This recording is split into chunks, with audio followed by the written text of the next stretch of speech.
Hello बच्चों, आज पढ़ते हैं again example number 3 NCERT maths class 10th का ट्रिग्नोमेट्री चैप्टर नंबर 8 का एग्जाम्पल 3 को सॉल्व करते हैं। ठीक है, एग्जाम्पल 3 को मैं एग्जाम्पल को इसलिए करा रही हूँ ताकि आपको अप्रोच समझ में आए कि कैसे आपको क्वेश्चन हैंडल करना है।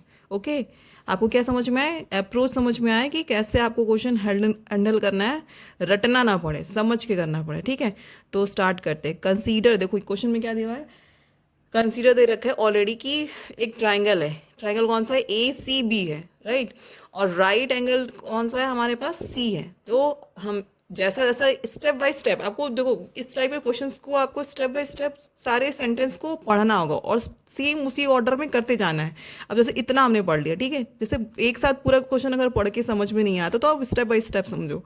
तो हमने क्या किया, जैसा उसने कहा है कि एक राइट एंगल ट्राइंगल हमने बना दिया। ठीक है, फिर नेक्स्ट हमारा क्या स्टेप होना चाहिए, उसमें वो कह रहा है जैसे कैसे हम सिंबलाइज करेंगे।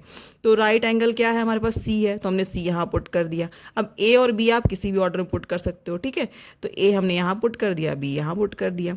फिर उसने बोला, क्या कह रहा है, इन विच ए बी क्या है हमारे पास 29 है। अब ए बी ढूंढो कहाँ है, ए बी ये है। ठीक है, तो ए बी हमारे पास कितना हो गया, 29 यूनिट हो गया, इसकी लेंथ दे रखी है।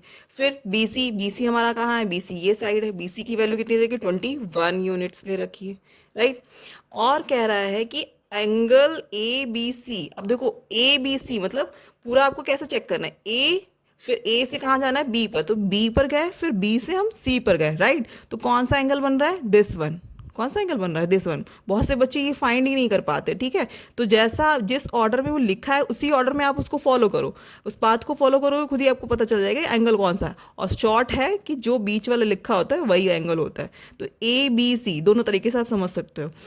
तो ये हो गया हमारा एंगल, क्या हो गया, ये हमारा थीटा हो गया। ठीक है, फिर वो कह रहा है डिटरमाइन, ये देखो एप्लीकेशन बेस्ड क्वेश्चन है कि बस आपको वैल्यूज पुट करनी है और आंसर निकालना। तो कह रहा है determine cos square theta plus sine square theta की वैल्यू निकालनी है, राइट।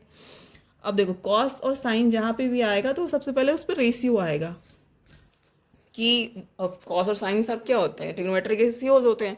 तो रेशियोज निकालने के लिए वही एक सिंपल फॉर्मूला हमारे पास जो है था कि P B P upon H H B. ठीक है, शॉर्ट फॉर्म है ये। अब इसके पहले हमें तीनों साइड्स पता होनी चाहिए, तब तो आप यहाँ पे वैल्यू रखोगे। हम क्या क्या सोच के कैसे करेंगे, तो तीनों साइड्स पता होने के बाद ही आप इसमें वैल्यू रख सकते हो, फिर उसको कैलकुलेट करोगे और सॉल्व करोगे तो आंसर आ जाएगा, राइट। तो उसके पहले हमें हमें यहाँ पे क्या फाइंड करना होगा, ए सी फाइंड करना होगा। ठीक है, तो इस एंगल के अकॉर्डिंग ये क्या हो जाएगा हमारा, हमें थीटा एंगल है तो सिंपल ही है, इसमें जिस एंगल के सामने का है वो हमारा क्या होगा, परपेंडिकुलर। ये हमारा हाइपोटेनियस है, ये हमारा बेस है। ठीक है, तो हम सबसे पहले पहले हमें एसी की वैल्यू निकालनी है। तो ऑल्दो पहले एसी की वैल्यू देखो, ट्राइंगल में दो साइड्स दिया होता है, तीसरा साइड पूछ रहा होता है, वो भी राइट एंगल ट्राइंगल में। तो सबसे पहले हम किनको याद करते हैं, पाइथागोरस जी को याद करते हैं। तो इसको हम सॉल्व करते हैं याद करते हुए किनको, पाइथागोरस जी को। In triangle A C B, ठीक है, यूजिंग पाइथागोरस थ्योरम। ओके, चलो उनको ये लिखते हैं। तो हमारे पास पाइथागोरस थ्योरम का फॉर्मूला क्या होता है, हमें क्या निकालना है, ए सी निकालना है। ओके, परपेंडिकुलर निकालना है। तो perpendicular square is equal to क्या होता है, हाइपोटेनियस का square means a b square minus b c square, right. A c is equal to जो under root a b square. अब ए बी की वैल्यू कितनी है, ए बी की वैल्यू गिवन है ऑलरेडी हमारे पास, क्या है 29 का स्क्वायर माइनस ये हो गया हमारा बी सी का क्या हो जाएगा 21 का स्क्वायर हो जाएगा। अब इसको सॉल्व कर लेना है, कैलकुलेट करना है 29 का क्या होता है स्क्वायर। आप उस तरह से भी सॉल्व कर सकते हो, ए स्क्वायर माइनस बी स्क्वायर। ठीक है, तो वो भी इजी एक तरीका होता है, या तो डायरेक्टली वैल्यू रखो। तो थोड़ा स्मार्ट तरीका यूज़ करते हैं और हम ए स्क्वायर माइनस बी स्क्वायर की वैल्यू पुट कर देते हैं। तो ए माइनस बी और ए प्लस बी, वो थोड़ा शॉर्ट तरीका होता है, कैलकुलेशन से हम बच जाते हैं। ठीक है, इसीलिए सब सारे जो पढ़ाए गए हैं अलजेब्रिक फंक्शंस।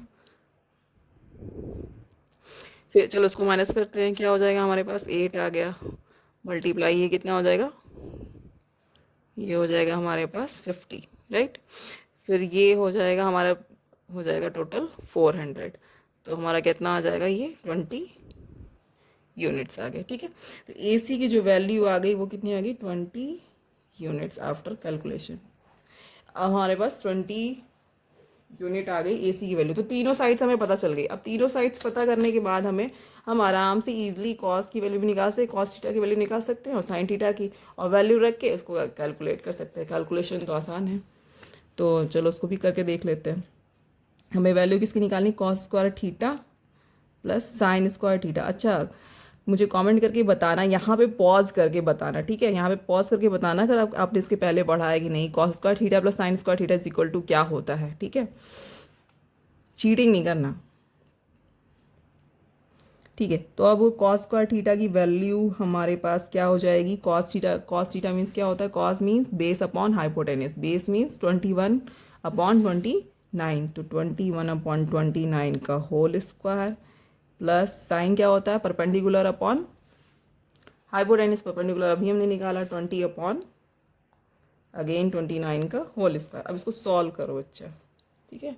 तो अब इसको हम जब सॉल्व करेंगे तो क्या हो जाएगा हमारे पास, ये हो जाएगा 29 का स्क्वायर, ये हो जाएगा 21 का स्क्वायर, ये 20 का स्क्वायर, फिर इसको जरा कैलकुलेट करते हैं तो ये हो जाएगा 421 का क्या होता है 441 होता है, और 20 का तो हमारे पास होता है 400, और ये हो गया 29 का स्क्वायर। इसको ऐड करेंगे तो क्या हो जाएगा हमारे पास, क्या क्या क्या क्या क्या हो जाएगा बताओ, ये हो जाएगा 841, और ये भी हमारे ख्याल से 841 ही आना चाहिए, तभी तो कट के क्या आएगा आंसर 1, जो कि इसका आगे चल के आइडेंटिटीज़ पढ़ी होगी आपने या पढ़ोगे कि cos square plus sine square theta is equal to क्या होता है 1, means sine square theta plus cos square theta is equal to 1 होता है। ये आगे आइडेंटिटीज़ पढ़ोगे, ठीक है। अब हम नेक्स्ट मूव करते हैं, दूसरी वैल्यू है वो निकालते हैं, वो क्या है cos square theta minus sign square theta, ठीक है।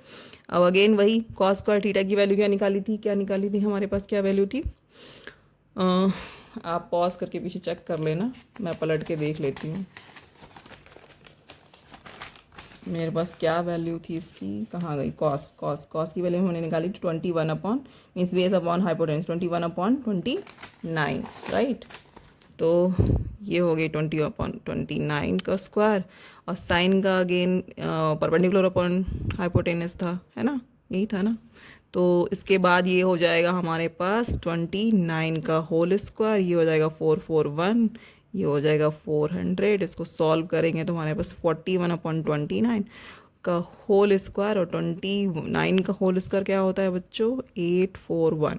This is the final answer of the cos square theta minus sign square theta, ठीक है। अच्छा, जिसको भी मालूम हो कि कॉस स्क्वायर थीटा और साइन स्क्वायर थीटा के इक्वल हम क्या लिखते हैं, वो भी हमें मुझे कमेंट करके आंसर ज़रूर पता है, ठीक है। मिलते हैं नेक्स्ट वीडियो में नेक्स्ट क्वेश्चन के साथ।